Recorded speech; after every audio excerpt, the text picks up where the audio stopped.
Bonjour mes frères et sœurs, tout joyeux, bénissant l'Éternel. 2 Samuel 7, 29, la parole déclare: Veuille donc bénir la maison de ton serviteur, afin qu'elle subsiste à tous les jours devant toi, car c'est toi, Seigneur, ô Jésus éternel, qui a parlé, et par ta bénédiction, la maison de ton serviteur sera bénie éternellement. Le Seigneur nous bénit aujourd'hui.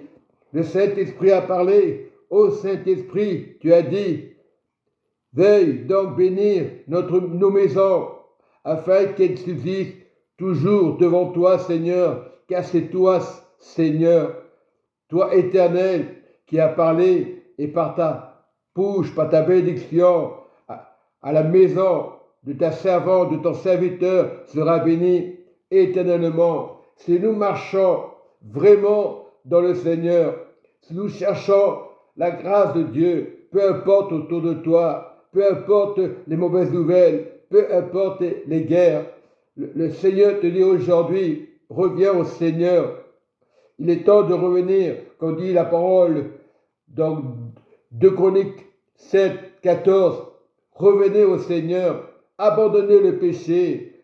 Il est temps d'abandonner le péché. Et aujourd'hui, le Seigneur te montre dans 2 Samuel 7, verset 29, veillez donc bénir la maison de ton serviteur. Lorsque tu bénis la maison, tu es avec l'Éternel. Ce n'est pas une question de système de religion et de titre. Ton Seigneur Jésus est ton salut. Beaucoup disent de quel Jésus tu parles. Sache que le sang de l'alliance, c'est une protection éternelle. On ne parle pas du sang des vampires. Certains chrétiens ne veulent pas entendre le sang de Jésus. Le mot évangélique veut dire la bonne nouvelle. Et dès que tu parles de vérité, Dieu n'a rien réformé.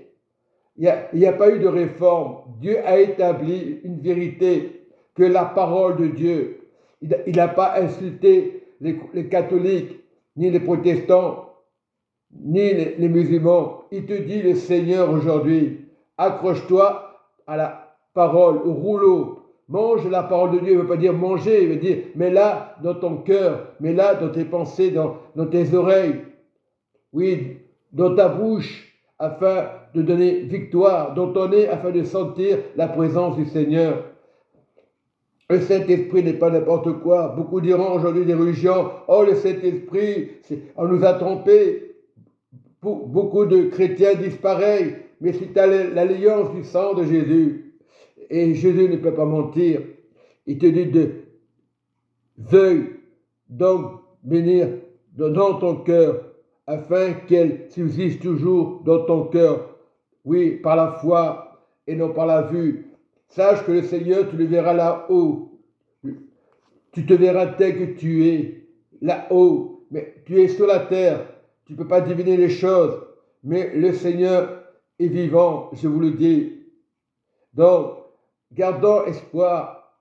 J'ai eu une vision très longtemps. Je ne peux pas dire la date. Je suis monté un sort de tunnel, et les anges criaient gloire à Dieu, gloire à Dieu. Et j'ai vu la main de Dieu. La première expérience en 1991, j'ai eu cette même vision en rêve, et quelques années plus tard, je revois la même vision en 2000. Oui, 2 à peu près. Et j'ai vu la main de Dieu. Soyez dans l'espérance. Ce n'est pas par la foi, mais par la foi et non par la vue. La foi, c'est déjà monté dans l'ascenseur de Dieu, la lumière blanche, l'ascenseur de Dieu. Et plus tu pries, plus tu montes. Tu ne descends pas dans les ténèbres, tu montes, toujours éclairé, jamais éteindre les choses de Dieu, montant dans le royaume de Dieu et sa justice. Ce n'est pas du n'importe quoi, ce n'est pas de la science-fiction, je vous le dis la vérité. Le Seigneur existe vraiment. On fait des expériences. Ce n'était pas le moment que je monte là-haut ce jour-là. Le bon moment, c'est aujourd'hui. Le salut, c'est aujourd'hui. C'est maintenant le salut. Parce que là-haut, il y a des choses merveilleuses. Là-haut, il n'y aura plus de peur, des grincements de dents. Il n'y aura plus d'hypocrisie. On sera tous dans l'amour. Sur la terre, peut-être, tu étais en colère avec ton frère, ta soeur.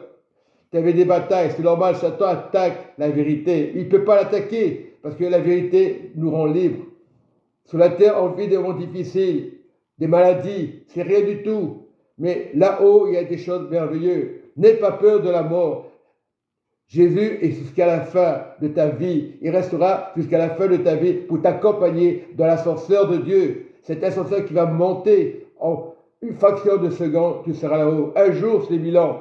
Mais l'ascenseur du royaume monte facilement. Mais celle des ténèbres descend doucement. Elle s'arrête souvent. Elle nous fait paniquer. Mais Dieu n'est pas un Dieu de panique. L'ascenseur de Dieu, ça monte. Quand tu prends une ascenseur, elle te monte pas, tu vas paniquer. Mais Dieu ne panique pas. L'ascenseur est à point. Le diable ne mettra jamais à point, il va te faire peur, tout. Non, l'ascenseur de Dieu, c'est la réalité des choses. Ce n'est pas de la science-fiction. Quand je parle d'ascenseur, c'est la prière. Tu montes, tu auras des problèmes, tu auras des difficultés, tu auras des pensées. Mais regarde à la pensée de Dieu. Dieu est éternel. Soyez bénis, mes frères et sœurs. Que Dieu vous garde, vous protège pour toujours. Donnez votre vie à Jésus. Je vous le dis, une vérité, il est le chemin et vous ne serez pas déçus. Amen et Amen.